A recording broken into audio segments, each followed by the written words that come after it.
Salutations, bienvenue dans Spirit Cookie. Nous sommes dans le dernier livre de l'Ancien Testament.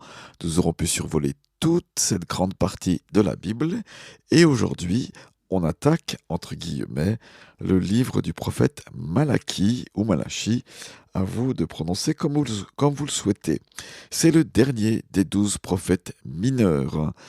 Nous ne savons pas grand-chose concernant ce prophète, sauf que son nom signifie mon messager.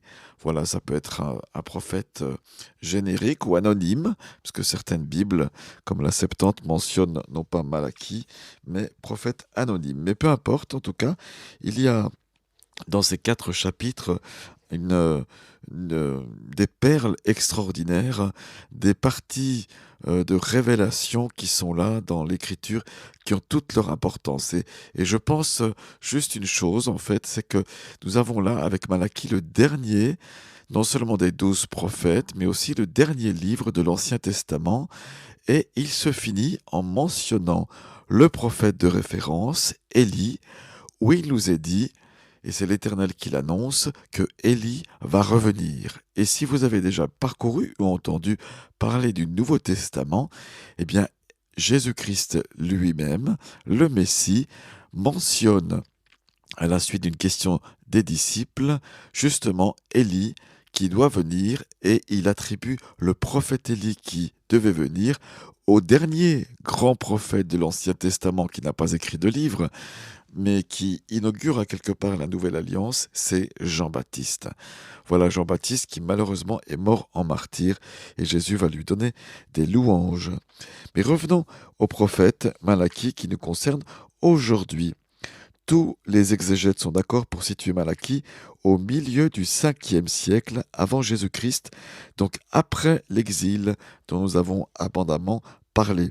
Le peuple qui avait désobéi a dû être emporté en exil, prisonnier, et une partie est allée en Babylonie, et là-bas, pendant 70 ans, 70 ans, ils ont été faits prisonniers, mais c'était une prison entre guillemets dorée, même si c'était loin de Jérusalem, et leur cœur était à Jérusalem pour une partie d'entre eux, et ils ont pu prospérer là-bas grâce à la prière.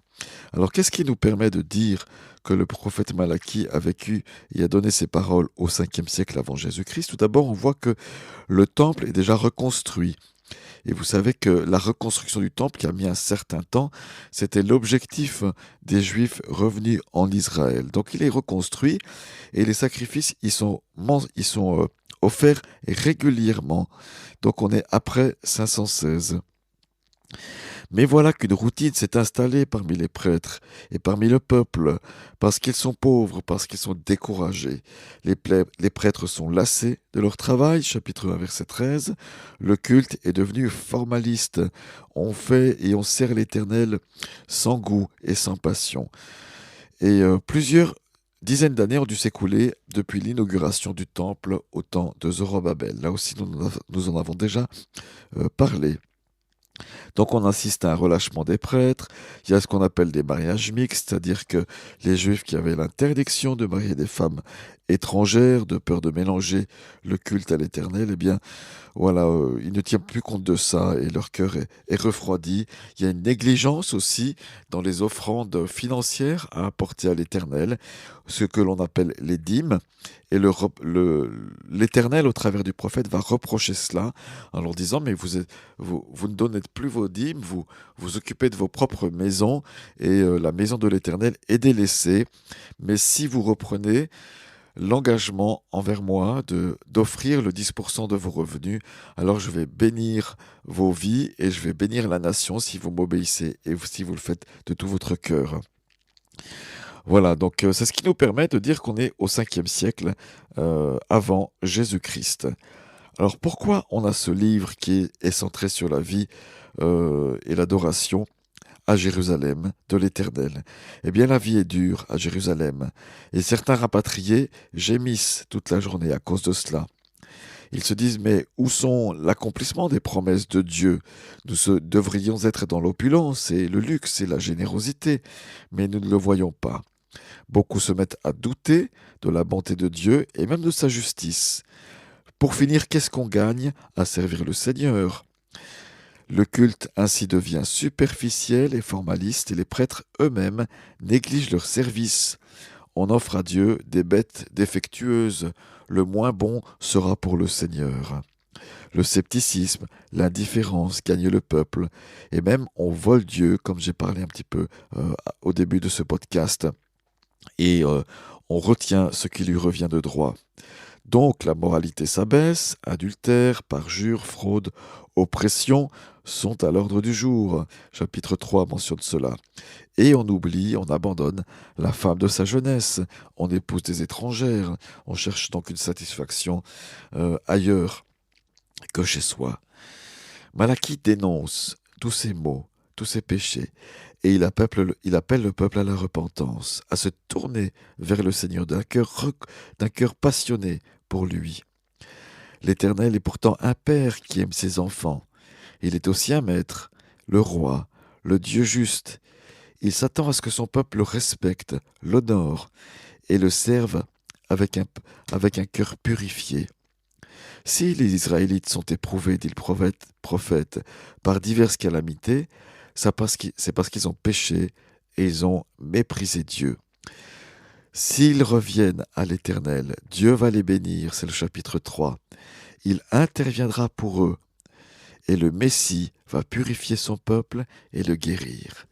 Et dans le verset biblique que je t'offre, que tu peux gratuitement télécharger sur spiritcookie.org, onglet Malachie, eh bien tu vas voir une promesse merveilleuse où il est dit « Mais pour vous qui respectez mon pouvoir, se lèvera le soleil de justice et la guérison sera dans ses rayons. Oui, en revenant à l'Éternel, il nous guérira et il nous fera du bien, dit le prophète. » Et c'est une promesse pour toi aujourd'hui qui est toujours valable et bien sûr pour moi. Ce qui est intéressant aussi avec le prophète Malachie, non seulement il parle de l'Élie qui doit venir, mais il imagine un dialogue entre l'Éternel et le peuple qui est décadent en tout cas qui n'a plus un cœur à servir le Seigneur. Et par exemple, Dieu commence en disant « Mais moi je vous ai aimé », c'est au chapitre 1er, verset 2.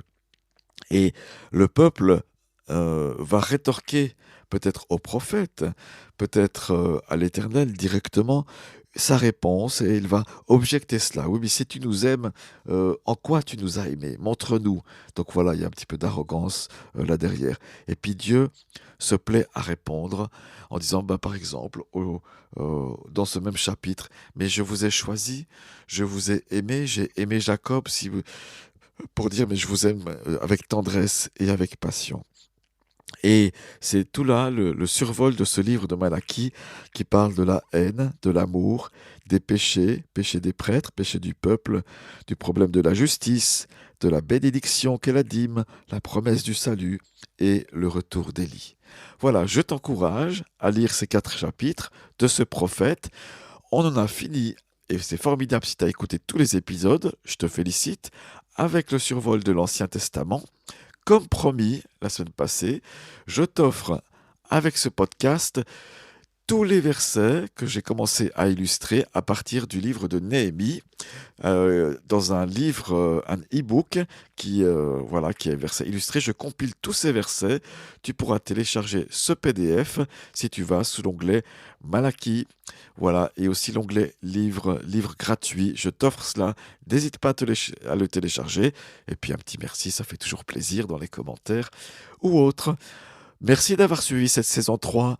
On commence la semaine prochaine avec une nouvelle saison et comme tu peux t'en douter, ça sera la saison 4. Mais si j'ai le temps, je vais faire une petite surprise pour la semaine prochaine avant de commencer la saison 4. Voilà, merci d'écouter Spirit Cookie. Rends-toi sur spiritcookie.org, la chaîne YouTube Spirit Cookie qui a tous les audiogrammes des podcasts. Voilà, ciao ciao, je prie pour toi, je pense à toi. À bientôt. Merci de m'avoir écouté.